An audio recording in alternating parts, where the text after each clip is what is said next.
No, actually, Mount Pisgah had its beginning back at a time when the United States was still, at least the South, was still recovering from the Civil War.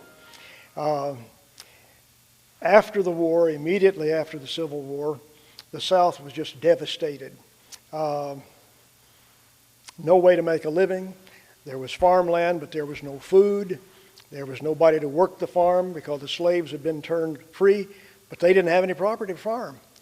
And not only were there problems there were problems with government, scallywags and copperheads coming in, and South very resentful.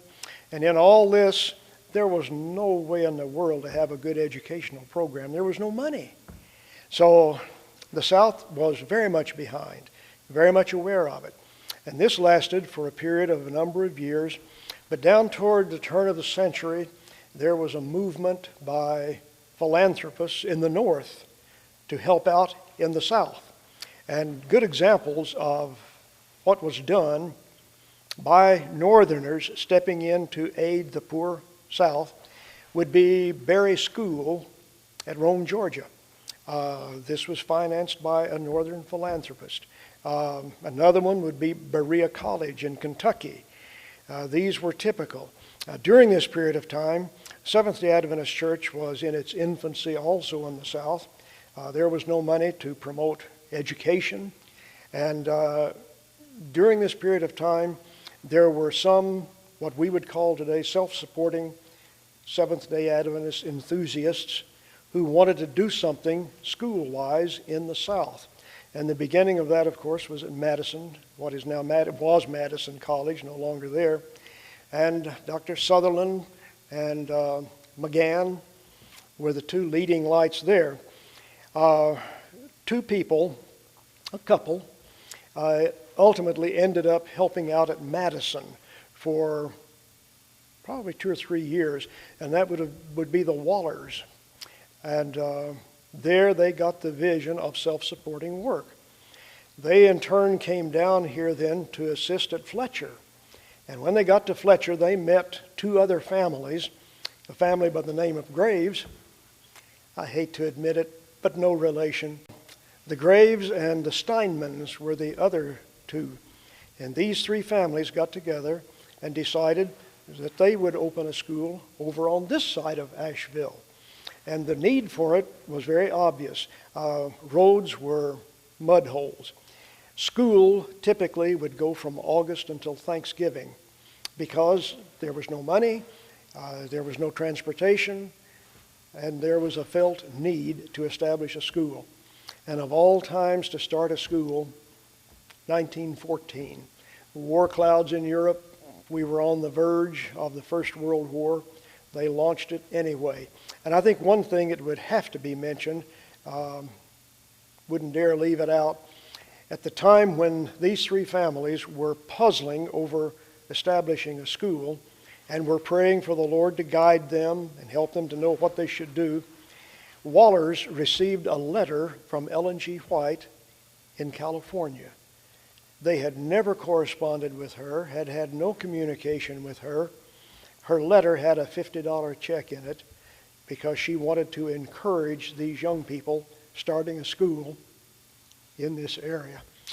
And so my friend Professor Waller said, that's a sure sign, let's go for it. So they did. They invested everything they had, which wasn't an awful lot, but they managed to find the property here, a farm, a farmhouse, a barn. And by the way, anyone who wants to look on the campus just across from the current administration building, between the ad building and the cafeteria, there is a stone monument there that's on the actual site of the barn that was used in so many ways in those early years. Classroom space, dining room space, anything under the sun, they could crowd in there. That barn did double duty, no question about it. It was rugged. How they managed it, I would never understand. It was rough living from the word go. So that's how the school got its start. And the first year, seems to me there were been about 10 students, I think. Their first graduating class was 1926. First 4-year academy graduation. During those early years, they also had a medical program. Eventually, the Carolina building was constructed up near the present girls' dorm, and that is where they had a clinic. And they had doctors who were here to assist with that program. It was a constant building program. And I guess also back in those years, I should mention that not only were they interested in education per se, but they felt that education should be practical.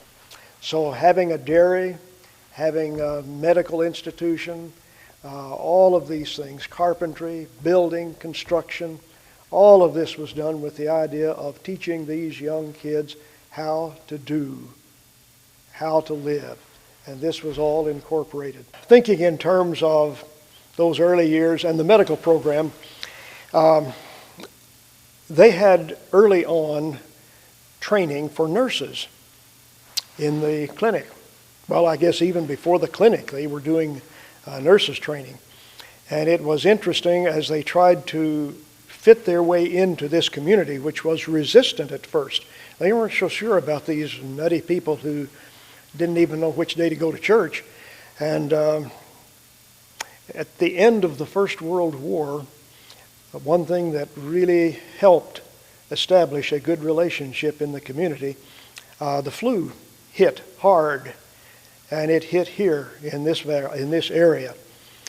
And for those who were having that problem, this institution here sent their nursing personnel out to assist in the homes.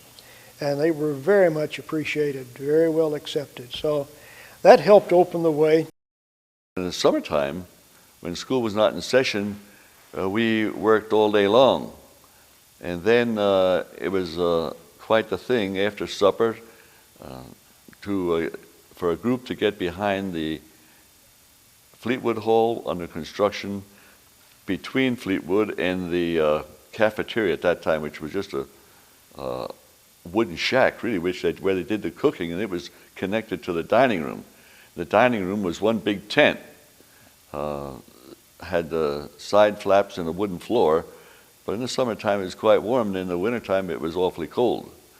The institute here, Pisgah Industrial Institute was the name, and in 1954 they negotiated and were able to make an arrangement with the Carolina Conference to turn the school over to the conference. In exchange, the conference pledged to pick up the retirement benefits for the workers who had been here giving themselves to the program. The arrangement was made in 1954. It became Mount Pisgah Academy.